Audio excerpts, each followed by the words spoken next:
All right, everyone, this is Marco Palmero, founder of Ulysses in Dubai. In this video, I want to talk with you about acquisitions and opportunities, challenges of the Middle East market when it comes to this particular line of business.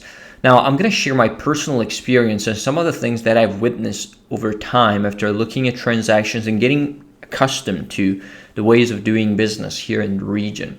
And so I will break this video in two sections. First, I want to talk about how I used to look at deals coming from European and US backgrounds, and then how my mindset kind of shifted in the Middle East and how I started to look at different things and or look at things more carefully.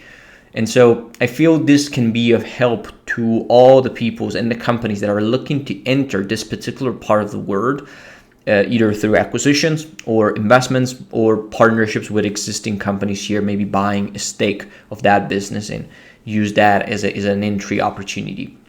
So back in the day when I used to look at deals in the US and in Europe, I was going through a process that I would call more standardized compared to what I do today in the Middle East. And the reason for that is actually quite simple. There was a lot more data that I could access to make evaluations on certain businesses, even small ones.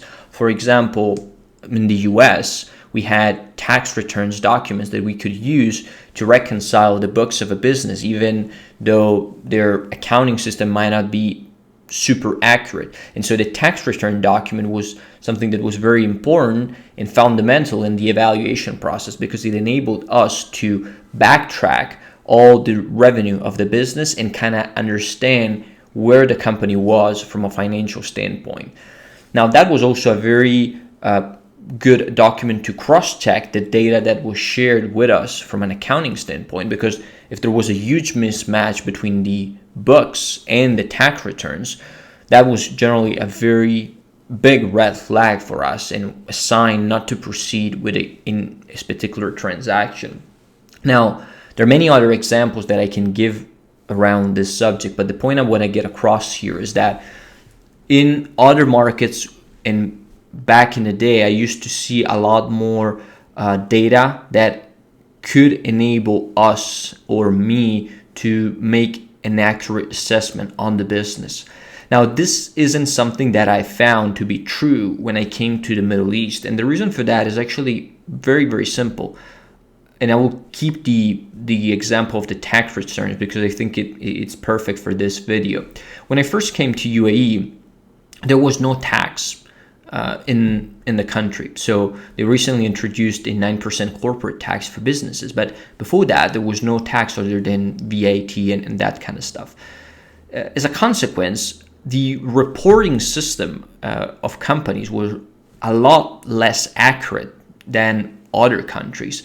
And when you were looking at potential targets for acquisitions, you could receive, audit statements from third-party accounting firms. But if the accounting firm was local and it was kind of like a small accounting firm, you didn't really have a good feeling of whether or not that information was actually accurate. And I've been in many situations where all these paperwork winded up being not accurate and not something that you can rely on to make an assessment and potentially make a purchasing decision for a business acquisition. So the point I'm getting at here is that the first big thing that I've noticed when I came to the Middle East is that access to accurate data was a huge challenge, and it was very difficult to make assessment based on the paperwork that sellers were providing you. As a consequence, I needed to kind of shift my mindset and approach this more like less technically, so to speak, and be more on the ground, talking with people and analyzing that particular business using other KPIs.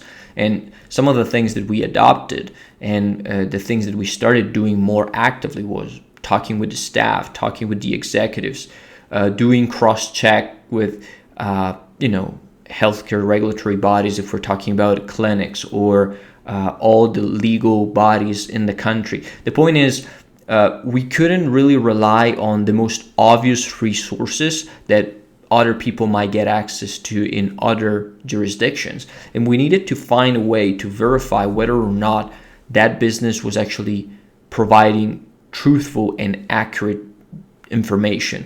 And so the process of due diligence became longer and to some extent also more difficult, because you never had a clear understanding of what that company was all about. Now, of course, we need to praise the UAE government because it's taking huge steps towards regulations and making changes so that companies can have an accurate reporting system within the organization. And that, from my perspective, is going to enable us as buyers or investors or whatever you to access more accurate data when we go ahead and make an investment decision.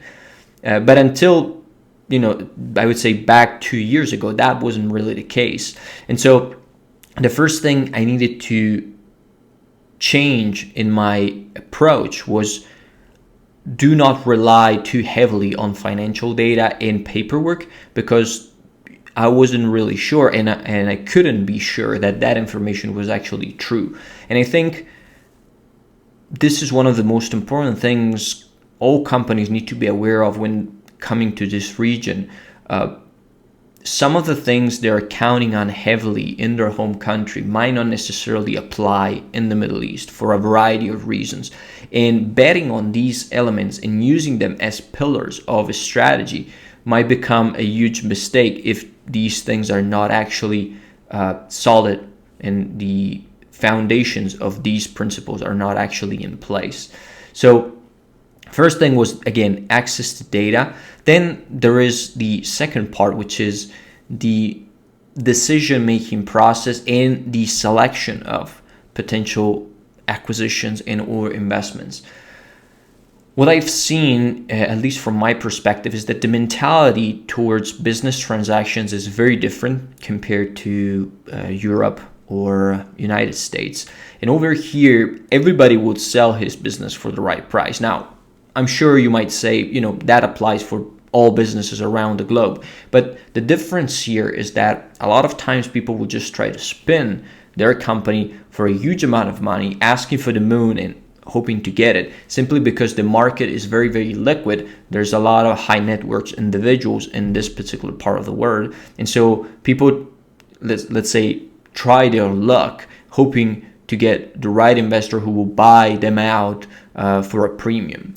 Now, that can be a huge issue for companies that are actively looking at acquisitions, and they look at acquisitions in a very methodical way, because you're going to face and you're going to have interactions with people that just ask you for crazy amount of money for businesses that are not actually worth that amount. I mean, I've seen businesses that were valued at 20 times EBITDA, and there were businesses generating less than 2 million a year. So that was kind of like crazy math coming from these business owners. And initially, I couldn't really understand why that was the case. But as I got accustomed to the way of doing business here and also the dynamics of the marketplace, I kind of understood why people were asking such a crazy amount of money.